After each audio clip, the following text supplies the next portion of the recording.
Hi, Casey. How you doing? I'm all right, GE. How are you? Yeah, I'm doing fine. I'm about to fuck up your day, though. Oh, yeah? Mm-hmm. Well, I don't know. Either that or make your day. I'm not sure which one it is. I mean, if you're, interpreting what we're about to talk about on the Daily Bible Podcast, then you're probably going to fuck it up, just if history teaches us anything. Wait, fuck up your day or fuck up the story? The story. You never fuck up my day. All right. So, as we all know, last time John and David got divorced. Okay, that's a very important point. And then David goes to his knob for some priestly time. David then tricks the pedos at the knob into giving him clothes and Goliath's sword, which was actually Saul's sword, if you don't remember, using his manly wiles on these pedo priests. David then met a king in Gath or something, probably Gath. That sounds gayer. David is then labeled by the people as a king, so he starts acting all crazy and shit. I'm guessing he tore off his clothes, masturbated in public, and threw his semen at people, because that's kind of what crazy people do. Do you know? Wait, do you know crazy people that have done that? I mean, I've seen Silence of the Lambs, and they were pretty crazy. So it's maybe been a while since I've seen Silence of the Lambs, but did they get naked, masturbate, and throw semen at people? Well, I mean, there was one guy in one cell that masturbated furiously and then threw his semen at Jodie Foster. Oh. Yeah. I mean, I guess I've only ever seen the TV version, and that's not in that. I like how we're disputing Silence of the Lambs and not the Bible here. Sorry. Please continue. My bad. I will shut up. So David then decides to go and hide in a cave like a real man would. He then started a cult, as all people do when they start hiding out in caves and masturbating in the middle of town. And then some warriors start going commando and join David pantsless. Then Big D goes to Moab to hide his parents. Big D then leaves his mom, and then Saul orders the death of David, his family, and the pedo priests. When the guard or whatnot wouldn't kill all the priests in the family and David, some a-hole named Doge killed 85 priests because Saul wanted it. So, yeah, Doge the dog, you're a fucking asshole. Oh, God. Doge doesn't stop with the priests, though. He kills every motherfucker in that place. I'm guessing they shared his meme way too much and made fun of him a lot.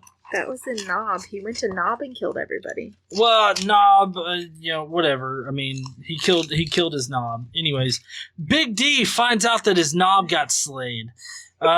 Big D then decides to take his rage out on some fillies. But the people that he saved from them were snitches that deserved ditches. So he said, "Fuck you," threw up the middle finger, and left out to the desert, where he then stumbles upon his ex for some makeup sex, or pity sex, whichever one. And then there are these fuckers called the Zit Fights. I don't know. That maybe they fight Zits all the time. I'm not sure. But they team up with Saul, and they search for Big D. Saul then at one point has to take a leak, and it nearly found the Big D, which I don't know how big of a D he was looking for. But anyways... apparently, Big D cut off a bit of his cloth, like his clothing, kind of like a stalker does with a girl's hair. You know, cuts off a little bit of the hair, sniffs it, masturbates into it later. That's probably what Big D did. He probably masturbated into whatever he cut off of Saul.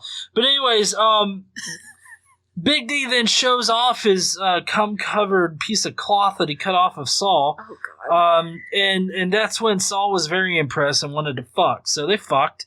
And then Sammy dies from the shock of it all. The end of Sammy. That was so terrible. That was? I mean, I think, terrible. I mean, I get the basic storyline. No, you didn't. You're not serious right now. Oh, I'm very serious. Big D or David, I mean, he, jerked off in the middle of town, went, hid in a cave, and then fucked Saul. That's what happened. That is not what happened. That's not what we're talking about. Okay.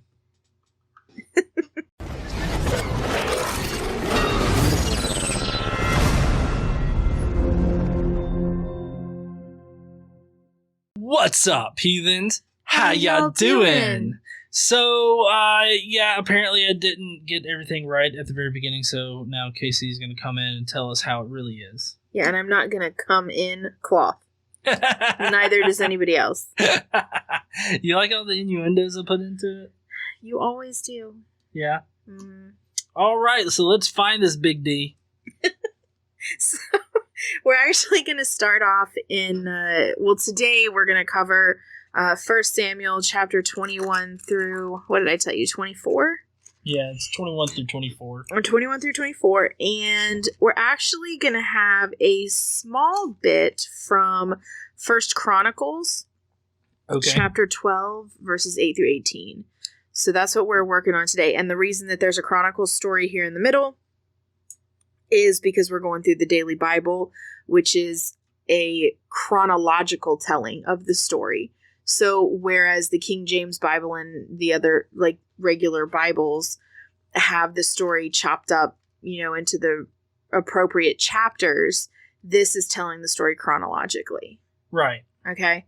So that's why we have a little bit of Chronicles in here. We're also, just for your, for edification, for transparency here, this particular portion of the story has a lot of psalms woven in. Mm-hmm. And the reason there's a lot of psalms here throughout the story is because a lot of these are David's prayers during these times. So I'll tell you when David did the prayer, I'll tell you the psalm that belongs there, but I'm not going to read them all because they're just like, oh, God is good, you are the best, Oh, okay, so it's basically just a lot of God dick sucking? Yes, and it's really annoying, and it's really not important. It's not pertinent to the story. It's just them, laying themselves before God. All I can hope, laying themselves before God. It is. Face down, ass up. All I can say is I hope Big D cradled God's balls. I mean, that's all you can really ask for. Yeah. Okay. So, as you started this out, the last time we ended with Jonathan, who is Saul's son, and David parting ways. And the reason they were parting ways is because Jonathan figured out that Saul was planning to kill David. And Right. so the deal was if Saul was planning to kill David, then Jonathan would tell David, and David would have to leave to save his life. Mm-hmm. So that's where we ended last time. They had just parted. Okay? Okay. So David from there goes to Nob, and that is really the name of the place. That's and he goes to see Ahimelech, who is a priest. Ahimelech trembled when he met him and asked, "Why are you alone? Why is no one with you?" So David answered him, "The king charged me with a certain matter and said to me, 'No one is to know anything about your mission and your instructions. As for my men, I have told them to meet me at a certain place. Now then, what do you have on hand? Give me 5 loaves of bread or whatever you can find.'" That's oddly specific, isn't it? Yeah. Give me 5 loaves. Not 4, not 6. 5. 5. Yes. Well, he does say whatever you can find. So the priest thinks that he's on a mission from King Saul, Mm-hmm. right? So the priest answers David, "I don't have any ordinary bread on hand. However, there is some consecrated bread here, provided the men have kept themselves from women." Yeah, because you can't eat bread and fuck women. Right. Actually, that's right. You're not allowed to eat consecrated bread if you've been with a woman in a certain amount of time. I mean, I really don't know what this magical property of being consecrated actually means for it. Like, I get the theological thing and why they did it and everything, but it's just kind of like, making the cross over, like, some water. Oh, now it's holy water! No, that's still a fucking toilet bowl, okay? It doesn't matter how many tracings you do with the letter T across it. Right. It's still gonna be just fucking water. Same thing with this bread. Yeah. Just bread. It's not going to be any different from any other bread. It's not chemically different. Yeah, I know. It's just bread. Sorry, I had a little rant over I know. Fucking stupid shit. Imagine that. That's like 90% of this channel, right? Right? Okay. So David replied, "Indeed, women have been kept from us, as usual whenever I set out. The men's things are holy, even on missions that are not holy." So when he's talking about things, he means their bodies or their dicks. Their dicks. Their dicks are holy. Can you imagine like all of them lining up and it's like they're all sparkly because they're all holy? Like not their entire bodies, just their dicks are sparkly. And it's really weird because it's like, so, but they're only holy if they haven't touched women. Yeah, that's why they touch men. I mean, it's fine to fuck them in the face, right? Or goats. Yeah. As long as it's not a girl goat, because I think then that would still violate it. So. Yeah. It's still violated. So the priest gave him the consecrated bread, since there was no bread there except the bread of the presence that had been removed from before the Lord and replaced by hot bread the day it was taken away. So basically the reason the bread was consecrated is because it was placed on the altar, but then they made fresh bread to put on the altar and then pulled the old the old bread down. So they gave David the old bread. This seems like a lot of wasted bread, doesn't it? Well, yeah, honey, they do this every day. Yeah, I know. It's just fucking a waste. Yes, it is. It is a giant waste. I mean, do you know how many animals they slaughter? Yeah, I do. And they just sort of burn shit till like ashes. Yeah, it's crazy. It's crazy.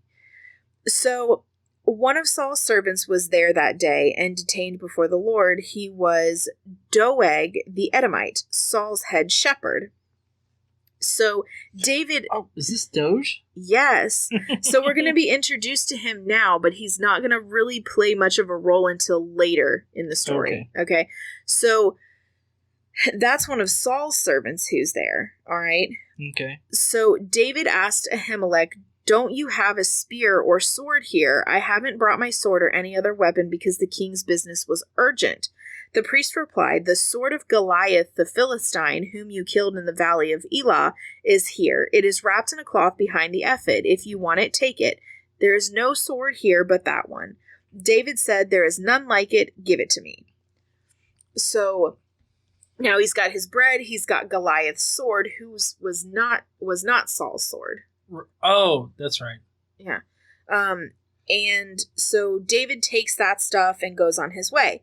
So the day he fled from Saul and went to Achish, king of Gath. Mm-hmm. Okay, so that's where he went. The servants of Achish said to him, "Isn't this David, the king of the land? Isn't he the one that they sing about in their dances? Saul has slain his thousands and David his tens of thousands." You remember that Saul got really jealous over? Mm-hmm. Because it just says that Saul has slain thousands, but that David has slain tens of thousands. So it makes David out to be better than Saul. You know, I imagine these people being a lot like the minstrels in Assassin's Creed 2. Because, like, anytime you get into a city in Assassin's Creed 2, the fucking minstrels jump out at you and they won't go away until you throw money at their feet. And I just feel like it's a way to make money. Yeah, well, I feel like this is the same thing. David walks through town and the minstrels jump out and they're like, "Oh, aren't you the guy in this song? Saul has slain his 1,000 men, but David has slain 10,000. Yeah, pretty much. And you're like, shut the fuck up. Well, yeah, so that song really, really, really, really, really pisses Saul off, right? And that's one of the reasons why Saul wants to kill David, is because he's jealous of him. Right. And so David took these words to heart and became afraid of Achish, king of Gath. So he prays, and it's a prayer for confidence, Psalm 56, if you want to go read that. You can meditate on that psalm and gain confidence through your inner chakra that feeds up through your middle 6th chakra. You have no fucking clue what you're talking about. So David, in order to take attention, I don't know how this takes attention away from him, but to make him out to not be like a king so the people don't think he's king, he pretends to be insane in their presence, and while he was in their hands, he acted like a madman, making marks on the doors of the gate and letting saliva run down his beard. Achish said to his servants, "Look at the man. He's insane. Why bring him to me? Am I so short of madmen that you have to bring this fellow here to carry on like this in front of me? Must this man come into my house?" So basically then people are going to like dismiss him as crazy and send him away. So, okay, so where I got it wrong was he didn't come in the streets. He came in this dude's house. Yeah, pretty much. Well, so... He came in his house. Yeah, I got it. I'm ignoring it. All over the sofa. I mean, David just wouldn't stop masturbating. I mean, he was like a fucking dog. So, because the king of Gath, who he was, afraid of, pretty much dismissed him as a crazy person, David decides to give thanks to God for his encouragement. So that's Psalm 34. If you would like to read that, it is long and ridiculous. And so David left Gath and escaped to the cave of Adullam. When his brothers and father's household heard about it, they went down to him there. Now, is this cave right next to Oblongata? That's Medulla. Oh, okay. Oblongata. Sorry. It sounds It's what similar. makes you so ornery. Oh, is it? I thought it was all them teeth I got. Uh-huh. So all those who were in distress or in debt or discontented gathered around David, where he left. They gathered around him, and he became their leader. At this time, about 400 men were with him. Now, this is in Samuel chapter 22, right at the beginning. So once he gets kind of essentially a cult following, sort of, right? Oh, yeah, he forms a cult. Yeah. Remember, the key part of any cult is you gotta fuck all of your followers in the ass. It's a pure dominance thing. Don't worry about it. It's purely bureaucratic, but you gotta bend over and let me fuck you in the ass. What? I mean, that's cult 101 shit. Okay. But I'm fairly certain Manson did that, in all seriousness. Okay. Yeah. Anyways. All right. So at this point, once David gets kind of his following, then he prays for refuge from his enemies, and that is Psalm 142. If you want to look up that.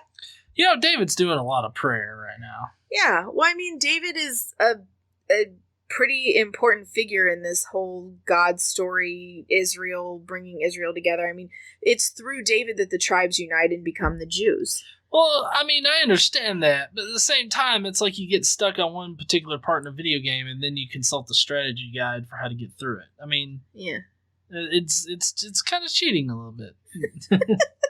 Okay, so at this point, after he starts gaining a following, this is one example of the following that he gains, and this is from 1 Chronicles chapter 12, right, verses 8 through 18. So some Gadites defected to David at his stronghold in the desert. They were brave warriors, ready for battle and able to handle the shield and spear. Their faces were the faces of lions, and they were as swift as gazelles in the mountains. Ezar was the chief, Obadiah the second in command, Eliab the third, Mishmana the fourth, Jeremiah the fifth, Attai the sixth, Eliel the seventh, Johanan the eighth, Elzabad the ninth, Jeremiah the 10th, and Macbanai the 11th. So right now, just imagine a whole bunch of Amish people, Amish guys standing there, and they're like, "We'll help you out, sir." But they're warriors with the faces of lions who move like gazelles. Well, yeah. Face like lions. That's the whole beard thing. Yeah. Yeah. I mean, it looks like a crazy fucking Amish guy who's got long legs and runs across the plains. I mean, it sounds like the Amish. Well, so these Gadites were army commanders. The least was a match for 100, and the greatest for 1,000. So they're basically saying that one of these men was at least better or than 100. Okay. Okay. It was they who crossed the Jordan in the first month when it was overflowing all its banks, and they put to flight everyone living in the valleys, to the east and to the west. Other Benjamites and some men from Judah also came to David in his stronghold. David went out to meet them and said to them, "If you have come to me in peace to help me, I am ready to have you unite with me. But if you have come to betray me to my enemy when my hands are free from violence, may the God of our fathers see it and judge you." Then the Spirit came upon Amasai, chief of the 30, and he said, "We are yours, O David. We are with you, O son of Jesse. Success, success to you, and success to those who help you, for your God will help you." So David received them and made them leaders of his raiding bands. Okay. So now he has essentially a little army, right? A little Amish army. It's awesome. Yeah. So back to 1 Samuel. Hey, do you know how you scare the Amish? How? You take a potato and create like a potato light, and I mean you just set it down and they'll think it's the devil. So I mean basically they could have just thrown a bunch of potatoes. Never mind. Go ahead. Potatoes are the Amish's worst enemy. I feel like this is not factual information. I mean, you can make a potato like light, like that's a possibility. But okay. Anyways, all right. So back to 1 Samuel chapter 22. So from there, David went to Mizpah in Moab and said to the king of Moab, "Would you let my father and mother come and stay with you until I learn what God will do for me?" So he then left them with the king of Moab, and they stayed with him as long as David was in the stronghold. But the prophet Gad said to David, "Do not stay in the stronghold. Go into the land of Judah." So David left and went into the forest of Hereth. So he's kind of like bouncing all over the place right now. Obviously, he can't stay in one place because Saul's going to come and get him. Well, he's that hobo that bounces from town to town, crashing on his friends' like furniture. Pretty much. So now, do you remember Doeg? Ooh, Doge, yes. What's that fucker doing? Well, so do you remember what he was? He was Saul's like head shepherd.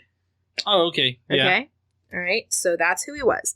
So Saul heard that David and his men had been discovered, and Saul, spear in hand, was seated under the tamarisk tree on the hill at Gibeah, with all of his officials standing around him. Saul said to them, "Listen, men of Benjamin, will the son of Jesse give all of you fields and vineyards? Will he make all of you commanders of thousands and commanders of hundreds? Is that why you have all conspired against me? No one tells me when my son makes a covenant with the son of Jesse. None of you is concerned about me or tells me that my son has incited my servant to lie and wait for me as he does today." Well, I mean, they were fucking, sir. I didn't think they were supposed to say anything about that. I mean, the order is to kill those kind of people. I mean, you understand that, right? Well, accurate. Okay, so, but Doeg the Edomite, who was standing with Saul's officials, said, "I saw the son of Jesse come to Ahimelech, son of Ahitub at Nob. Ahimelech inquired of the Lord for him. He also gave him provisions and the sword of Goliath the Philistine." Then the king sent for the priest Ahimelech, son of Ahitub, and his father's whole family, who were priests at Nob. They all came to the king. Saul said, "Listen now, son of Ahitub." Ahitub? A heated tub. No, that's not even an option. Nope. "Yes, my lord," he answered. Saul said to him, "Why have you conspired against me, you and the son of Jesse, giving him bread and a sword and inquiring of God for him, so that he has rebelled against me, and he lies in wait for me, as he does today?" Ahimelech answered the king, "Who of all your servants is as loyal as David, the king's son-in-law, captain of your bodyguard, and highly respected in your household? Was that day the first time I inquired of God for him? Of course not. Let not the king accuse your servant or any of his father's family, for your servant knows nothing at all about this whole affair." But the king said, "You will surely die, Ahimelech, you and your father's whole family." Then the king ordered the guards at his side, "Turn and kill the priests of the Lord, because they too have sided with David. They knew he was fleeing, yet they did not tell me." But the king's...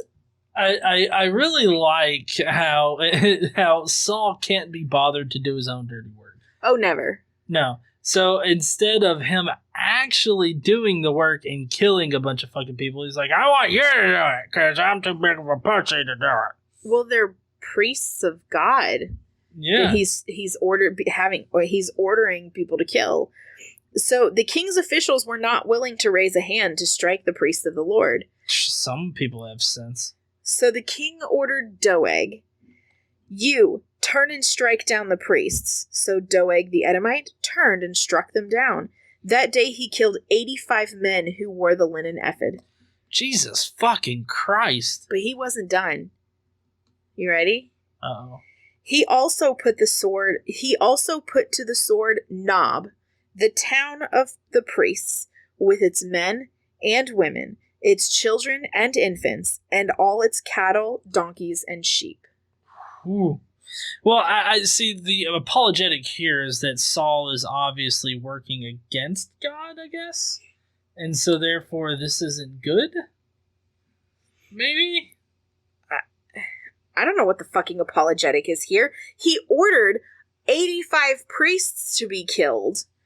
And then the same guy went and killed an entire town and all of the people. Right, but I think that it would be very hard to argue that this is because God has left Saul, or well, I guess in the last time we found out that God sent an evil spirit upon Saul. Yes. So, I mean, I think it would be hard, like, to discern between actual God and evil spirit God, because, or what's evil spirit God and what's Saul? Like, what is God's fault and what is Saul's doing? Well, I mean, God has ordered the utter destruction of towns, too. Oh, yeah. So, I mean, this right here would be perfectly in line with what God wanted. And the death of women and children and infants and cattle and everything. So, it's hard to distinguish, like, what just because they said so. Like, this part here, this is God saying to do it, but this part is just Saul deciding. Like, yeah, I don't know. I think it'd be hard to discern, too. Yeah. So, David finds out about what happened at Nob and what happened with the Ahimelech's family. How do you think David felt when he found out that they cut his knob? Just asking. I feel like that was pretty normal. Especially for David, like, if you remember, I don't know if it was last time or the time before, and he was talking about, taking out the uncircumcised. So, I think he's pretty much along the same lines. So, one of Ahimelech's sons escaped and fled to join David. So he escaped this whole mess. And he told David that Saul had killed the priests of the Lord. So then David said to him, that day when Doeg the Edomite was there, I knew he would be sure to tell Saul, I am responsible for the death of your father's whole family. Stay with me and don't be afraid. The man who is seeking your life is seeking mine also, and you will be safe with me. And then David prays about the evildoer, and that is Psalm 52. Yay! Psalm 52. Yeah, if you're interested, Psalm 52 is there for you. So when David was told, we're gonna skip a little bit. Well, we're not actually skipping, but the story kind of just takes a different direction here. Right. So when David was told, look, the Philistines are fighting against Keilah, which is a town, and are looting and threshing the floors, David inquired of the Lord, saying, shall I go and attack the Philistines? The Lord answered him, go attack the Philistines and save Keilah. But David's men said to him, here in Judah we are afraid. How much more, then, if we go to Keilah against the Philistine forces? And so once again David inquired to the Lord, and the Lord answered him, go down to Keilah, for I am going to give the Philistines into your hand. So David and his men went to Keilah, fought the Philistines, and carried off their livestock. He inflicted heavy losses on the Philistines and saved the people of Keilah. And I'm sure he suffered no losses, because that's how Big D rolls. Well, and it's interesting. It's like, in the Bible, it's either one side pretty much kills everybody or the other side pretty much kills everybody else, but then you never hear about the losses. It's not like, oh, we won the battle, but we also lost 5,000 men. You know what I mean? Yeah. It's never like that. It's like, we killed 80,000 fuckers and nobody died. It's completely unreasonable.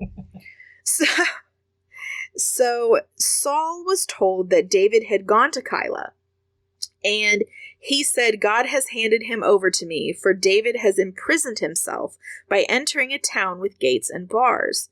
And Saul called up his forces for battle to go down to Keilah and besiege David and his men.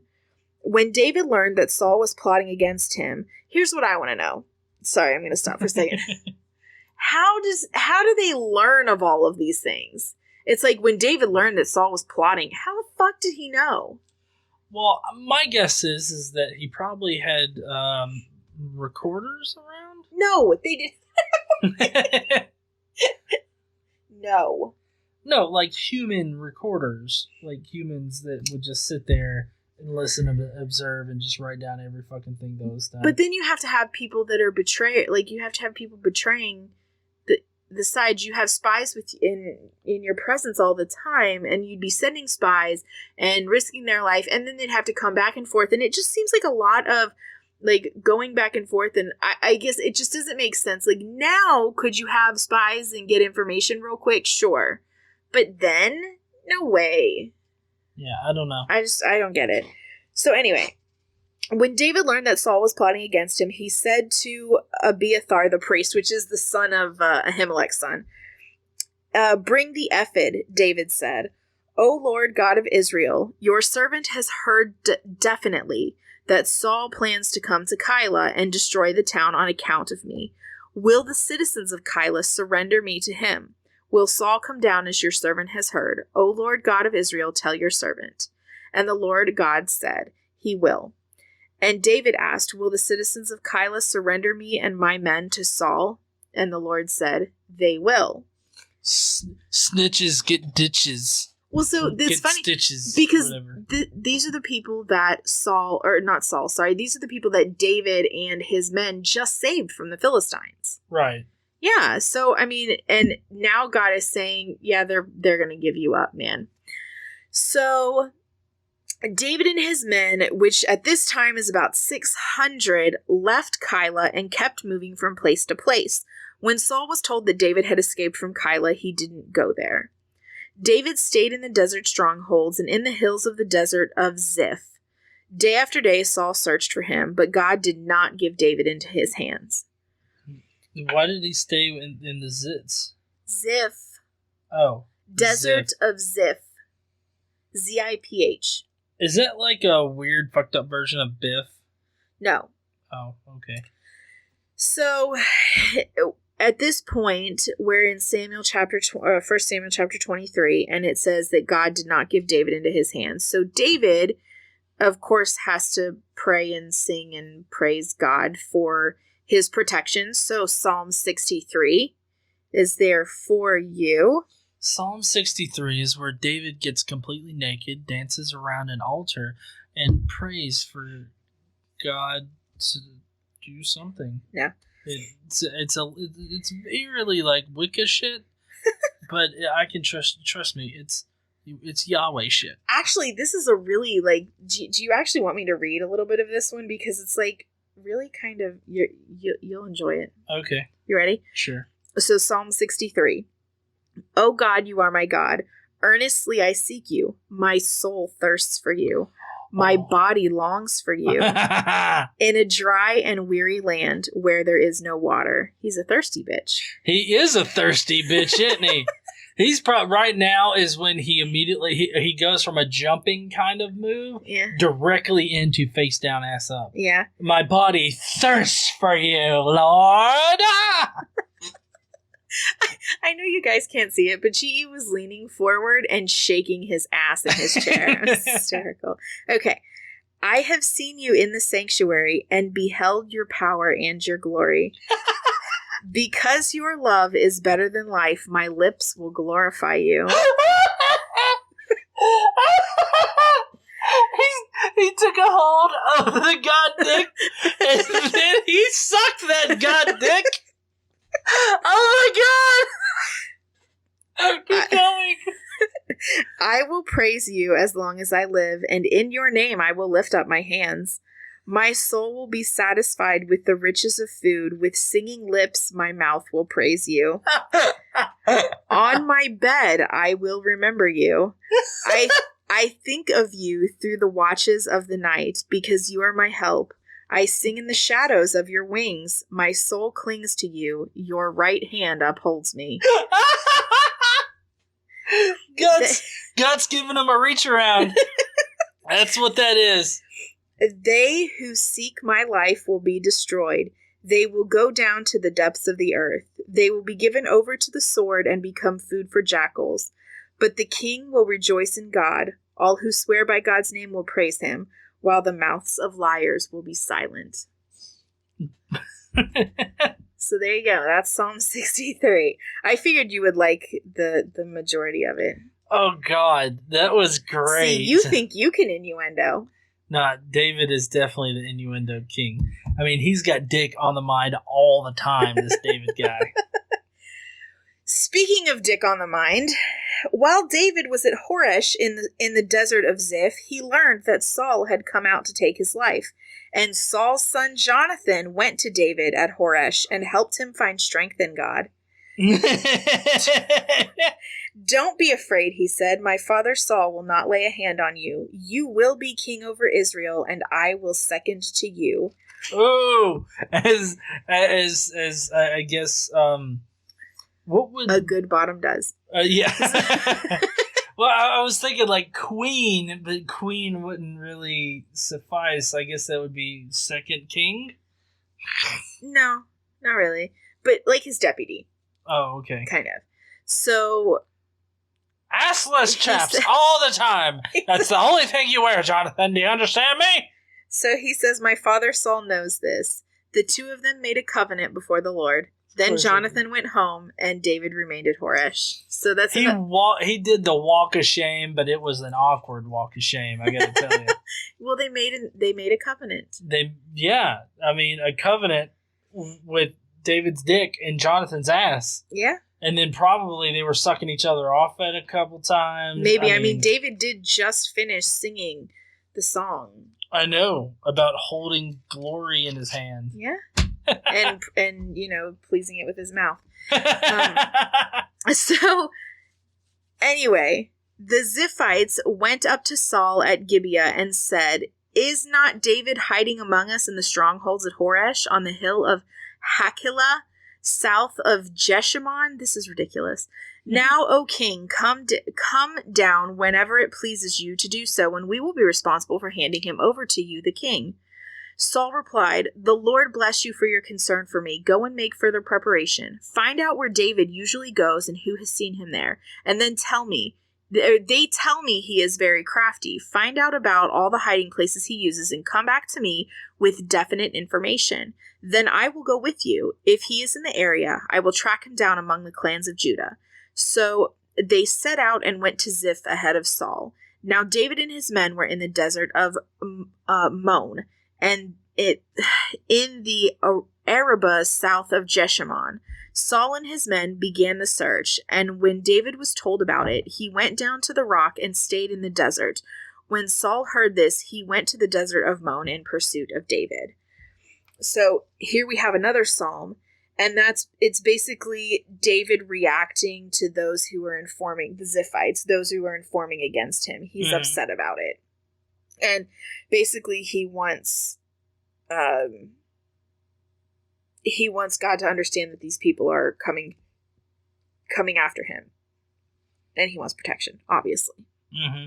I figured this would be the Song of the Assassins, where he gets his like super sneaky skills. Perhaps. So, Saul was going along one side of the mountain, and David and his men were on the other side of the mountain. So, like, they were really close. Mm-hmm. And Saul almost had him. So, was it for those meddling kids? So, David and his men were on the other side, hurrying to get away from Saul. As Saul and his forces were closing in on David and his men to capture them, a messenger came to Saul, saying, "Come quickly, the Philistines are raiding the land." Then Saul broke off his pursuit of David and went to meet the Philistines, and that is why they call this place Keilah Hameleketh, which apparently means rock of parting. There is no place called this. And David went up from there and lived in the strongholds of En-Gedi. So they were super close to catching him, but then Saul and his men had to go fight the Philistines. Right. Okay. So after Saul returned from pursuing the Philistines, he was told, David is in the desert of En-Gedi. So Saul took 3,000 chosen men from all of Israel and set out to look for David and his men near the crags of the wild goats. I don't know. By the way, this is beginning of chapter 24. Okay. He came to the sheep pens along the way, and a cave was there. Saul went into the cave to relieve himself. David and his men were far back in the cave. The men said, This is the day the Lord spoke of when he said to you, I will give your enemy into your hands for you to deal with as you wish. Then David crept up unnoticed and cut off a corner of Saul's robe. Afterward, David was conscience-stricken for having cut off a corner of his robe. He said to his men, The Lord forbid that I should do such a thing to my master, the Lord's anointed, or lift my hand against him, for that he is anointed of the Lord. With these words, David rebuked his men and did not allow them to attack Saul. And Saul left the cave and went on his way. Then David went out of the cave and called out to Saul, My lord the king. When Saul looked behind him, David bowed down and prostrated himself with his face to the ground. He said to Saul, Why do you listen when men say David is bent on harming you? This day you have seen with your own eyes how the Lord delivered you into my hands in the cave. Some urged me to kill you, but I spared you. I said, I will not lift my hand against my master, because he is the Lord's anointed. See, my father, look at this piece of your robe in my hand. I cut off the corner of your robe, but I did not kill you. Now understand and recognize that I am not guilty of wrongdoing or rebellion. I have not wronged you, but you are hunting me down to take my life. May the Lord judge between you and me, and may the Lord avenge the wrongs you have done to me. But my hand will not touch you. As the old saying goes, from evildoers come evil deeds, so my hands will not touch you. Against whom has the king of Israel come out? Whom are you pursuing? A dead dog? A flea? May the Lord be our judge and decide between us. May he consider my cause and uphold it. May he vindicate me by delivering me from your hand. So, when David finished this whole fucking diatribe here, Saul asked, Is that your voice, David, my son? And he wept aloud. You are more righteous than I. You have treated me well, but I have treated you badly. You have just now told me of the good you did to me, and the Lord delivered me into your hands, but you did not kill me. When a man finds his enemy, does he let him get away unharmed? May the Lord reward you well for the way you have treated me today. I know that you will surely be king, and that the kingdom of Israel will be established in your hands. Now swear to me by the Lord that you will not cut off my descendants, or wipe out my name from my father's family. So David gave his oath to Saul. Then Saul returned home, but David and his men went up to the stronghold. Well, I mean, David's fucking his son, so I don't think it's like, no. And is married to his daughter. Yeah, so it's like, I'm not going to slay him with a sword, but I'll slay him with my sword. So after this, David, of course, prays to God for giving him safety and for basically the covenant that they just agreed to and whatever. Psalm 57, if you would like to go read that. And then, all we know and have talked about Samuel. You remember Samuel? I do remember Sammy. Okay. So all that we've talked about him, here's what he gets at the end of his life. Okay. Now Samuel died, and all Israel assembled and mourned for him, and they buried him at his home in Ramah. That's it? I mean, he just kills over. It's like, oh my god, he's fucking both the son, the daughter, and the father? God damn, this is like Jerry Springer. Oh, I'm coming, Elizabeth, I'm coming. So yeah, Samuel dies. And that is actually the beginning of 1 Samuel chapter 25. That's the first verse. Well, 1a. So. Okay. And that's where we're going to end today. Yay! Yeah. No, I really do enjoy you laying out all of this information directly from the Bible, because now we know, like, the actual story that's in the Bible according to the Bible. So we know exactly what kind of fucking they were doing back then, because holy fuck, this is like a Jerry Springer show. Yeah. All we need is the trailer park bitch to come out of, like, left field. Yeah. And be like, I'm carrying David's baby! Yeah, that would be hilarious. And actually, isn't it David who gets one of his soldiers' wives pregnant? Yes, I believe Uriah? that's much later. Yeah. After God has used them all up. It's Uriah, right? Yeah.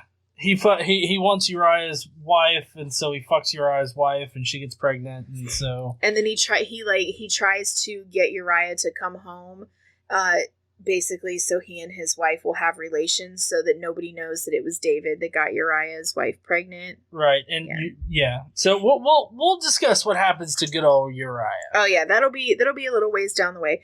Next week we're gonna talk some more about David and Saul. We're gonna meet Abigail. We are, let's see, Saul's gonna do some dumb shit and apologize.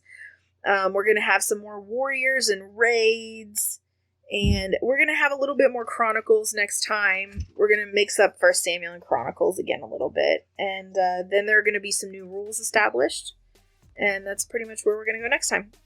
Okay, awesome. Well, heathens, we really do appreciate you joining for these podcasts. If you will, leave a comment down below with what you thought about today's Bible study. Yes. And let us know exactly, where did David jerk off at? Was it in the streets or was it in the house? You really don't have to comment about that. Talk about it, please. I really want to know. I believe it was in the streets, but it could have been in the sheets. We don't know.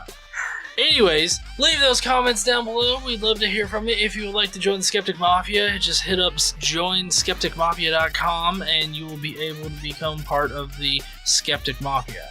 Yes, and don't forget to stand up and use your voice. Bye, heathens! Bye, y'all.